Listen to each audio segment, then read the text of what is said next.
welcome to episode 33 of the POG Show, the city's news and information podcast. I am your host, Mike Springer, Public Information Officer for the City of Port Orange. And today I have two guests in-house. I have Captain Bruce Whitmore and Major Ken Nichols, both with our VIPS, our Volunteers in Police Services. Welcome, gentlemen. You're welcome.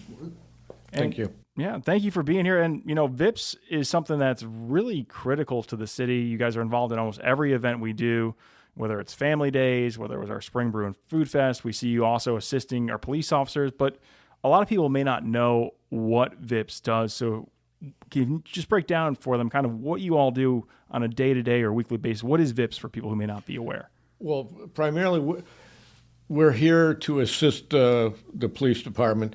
We are not law enforcement. Our police department do a terrific job at keeping the city safe, but we do assist them in a number of ways. For instance, directing traffic if in a large accident.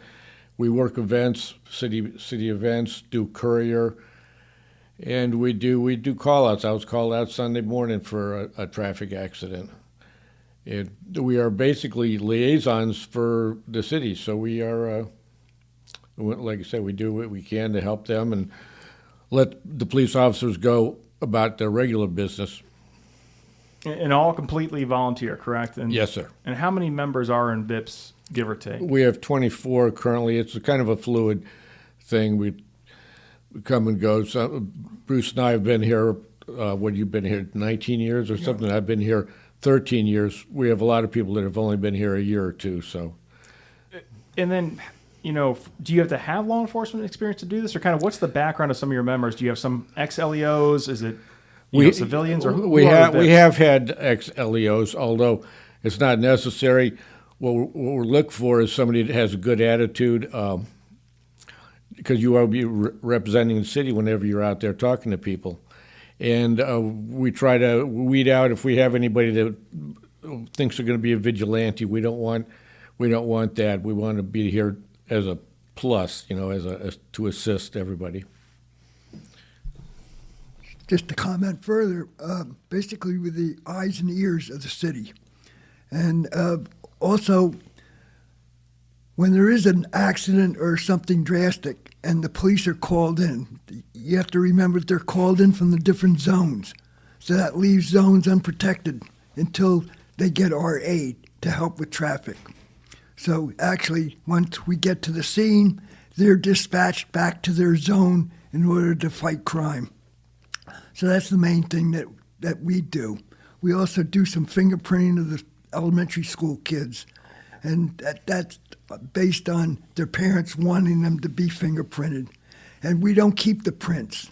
They keep the prints along with the whole identification of their kid along with photographs. So there's also an app with the FBI that they can register with. And so if the child goes missing, they have all that data in the FBI to help track down.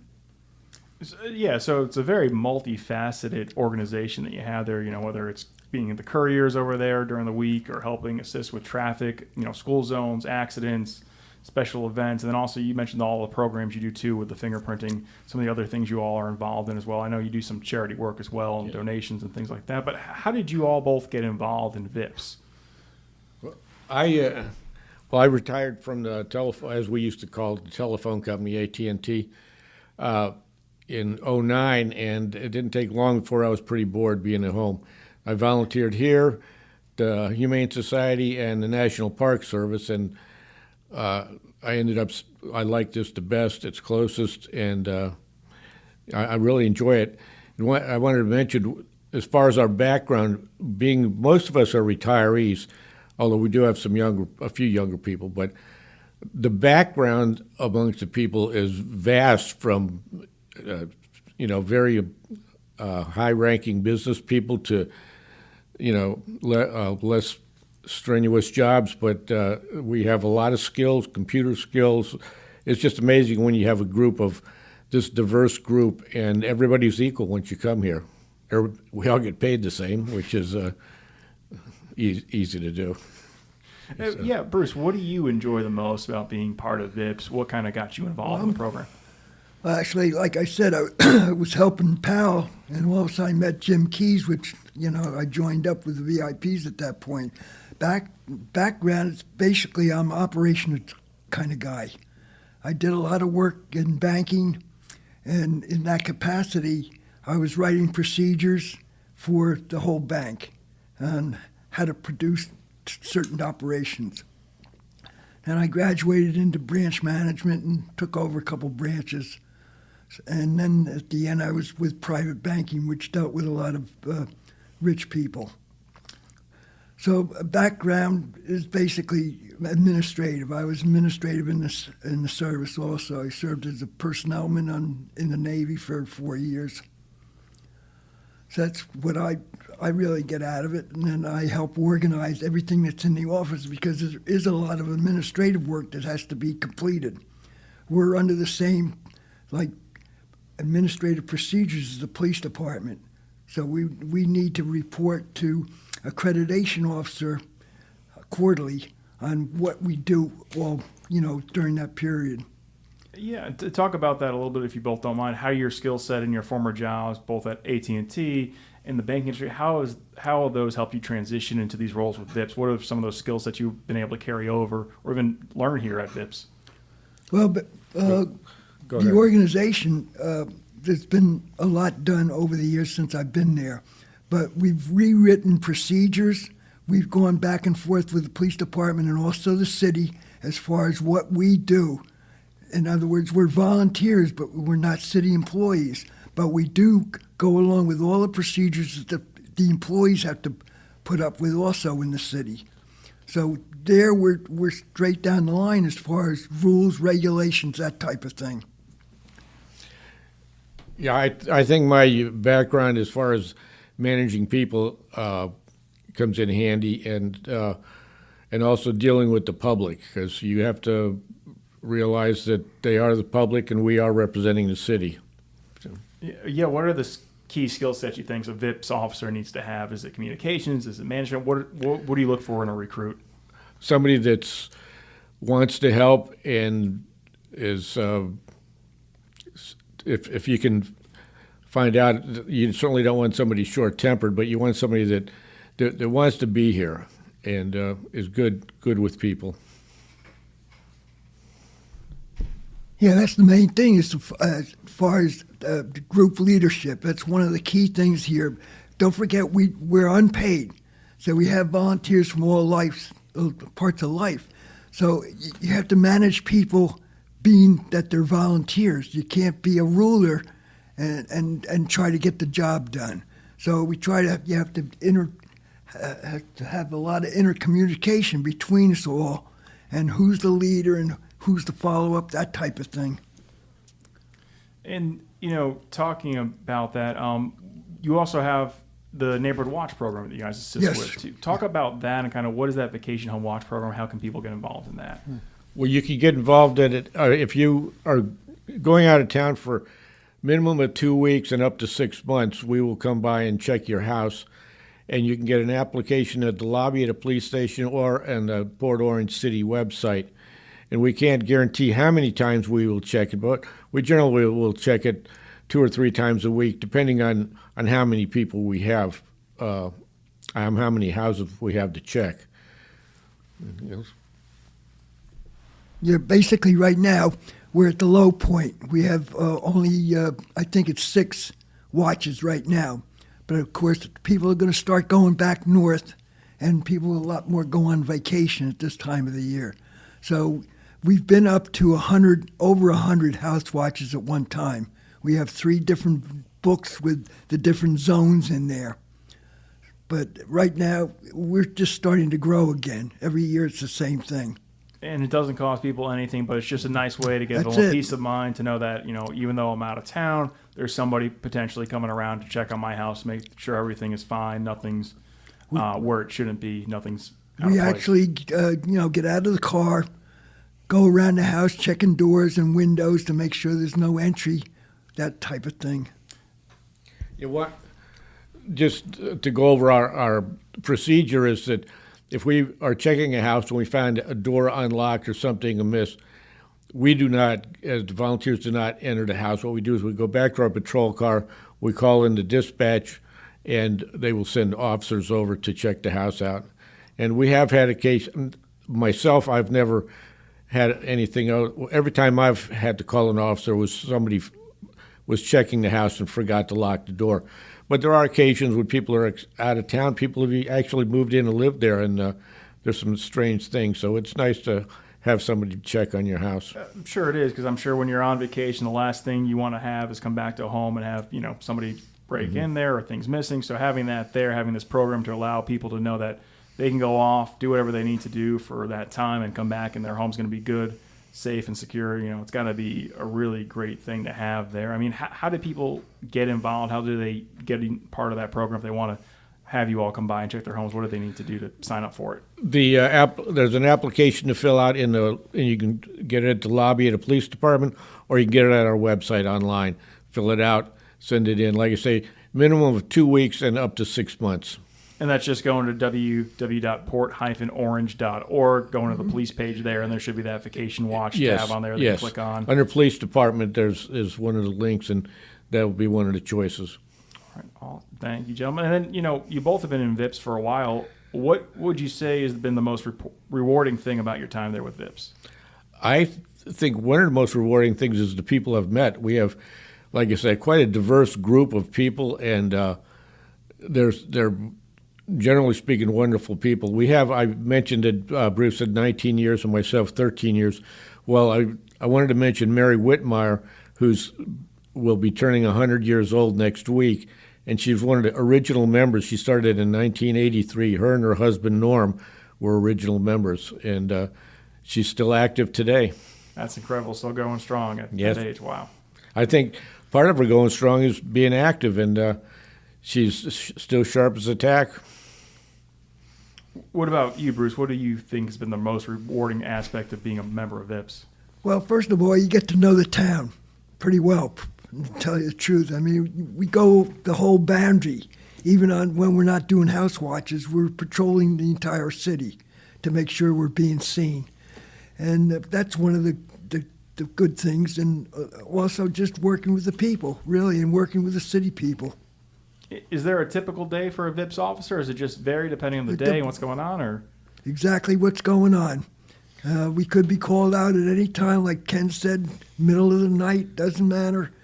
They'll tell us how many cars they need and how many people they need. And it's not just traffic accidents, but we have done crime scenes during the hurricane, the tornado that hit Laurelwood. We were up there making sure the contractors were licensed going in and out, and everybody else that were going in and out, we checked out to make sure they lived there.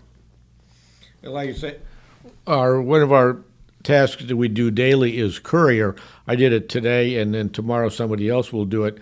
But every day we have courier, and then we have citywide patrol. If you're not a courier or you don't have a specific task assigned, you would be citywide patrol, and you would take a house watch book and check houses, and the central dispatch is aware that you're available if you are needed. What are some of the charitable things VIPS has done over the years to help out in the community too? Well, we participate in the food drive at Christmas and also Thanksgiving, and the toy drive, and we pick up and distribute toys. We help the victim's advocate whenever they need assistance, and we pretty much that. And like Bruce had mentioned, our fingerprinting program. Right now, we're not doing too much of it, but we go to elementary schools and fingerprint kids, and we've also done it we've had a day of safety at Lowe's. We participated in that. With the fingerprint program, is that something that's organized between you and the school district? Can a parent call up and say, hey, I'd like to get my child fingerprint? How does that work? We work it through the school. The school requests us. They set it up. And it's not just we have done some nursery schools, private nursery schools, at their request. And as Bruce had mentioned, it does not go in the database because we find that some parents don't want their kids to participate. They think it's a big trick, and it's not. It's for their benefit, and there's no record of it. And then if people do want to sign up for VIPS, if they're interested about being a volunteer, because helping out with some of the things you all do, whether it's the traffic, whether it's the vacation home watch, picking up the toys for the toy drive, how do they get involved? How do they join VIPS? Well, you can, again, like the House Watch forms, there's an application in the on the website and also in the lobby of the police department. When you go in the lobby of the police department, to the left, there's a rack with a number of different applications for different items. Just 18 or older, or what's the 18 or older, and we require or expect 16 hours a month, which isn't much. It's typically 4-hour shift one day a week. I'm sure when we have our big events, it's easy to hit those 16 hours. When we have now our bigger events, our family days and the parade, and we really expect all of our VIPs to participate in that because it requires a lot of people. We have other smaller events like 5K runs where it may take 3 or 4 different people. But, the family days and the Christmas parade, it takes everybody we can. So just go on that website again, www.port-orange.org, go to that police tab, and right there should be the VIPS application if people listening are interested in signing up and helping out with any of that. Yes, certainly. We could always use people. Like I say, it's the nature of between our age and people moving and so forth. We're well, everybody doesn't have as many years as Bruce and I, but we do have we have a gentleman a volunteer from Brazil now, and a young lady from Turkey. So we are getting a little more diverse. Anything else you gentlemen want to say about the program or what VIPS does? Let people know. If I may just comment that we've had problems trying to get people, and that seems to be generally all around as far as volunteer work. Back sometime when Mary was a lot younger, I'm saying 50 years ago, they had 100 people. In 1999, they had 70 people, which is quite a crew. And a much smaller population in the city at that time, too. Exactly. Now, what happened was after we suffered from the COVID, they locked us out of the police station, and for good reason. First of all, we're not young chickens anymore. Secondly, they didn't want to expose us just in case. So we were gone out of there for, almost a year, I think it was. So we lost people there. And now to gain people back is very hard. It's very hard. We've gotten several candidates that didn't really work out, and but we just got 5, Yeah. and we've got 3 more coming up now for traffic control training at the end of this month, which will add to the troops already. So the biggest thing is trying to get people to volunteer. It's a big problem today. And it just seems like there's a huge benefit for people because, yes, there's 16 hours a month you have to do to commit to the program, but you're doing so much for the community. You're out there, at the events, you're talking to people, you're helping people out, you're making a real difference in the community with this job. And 16 hours over 30, 31 days a month really isn't a whole lot when you spread it out like that. So it just seems like a great program that can help in so many ways and help better the community. Yeah, probably 3/4 of our crew, I would say, have over 300 hours a year. Yeah, I just wanted to mention that we in Port Orange are fortunate. We live in a community that supports the law enforcement, and the people appreciate our volunteerism too. From what I read in the national news, that's not necessarily the case everywhere, but Port Orange and people appreciate us, and it makes you feel good when they come up and thank you for doing what you do. Yeah, do you have any stories about that, or just how your interactions with people have gone, or anything that sticks to mind? Well, yeah, it's not uncommon at all for people to come up and thank us for what we're doing.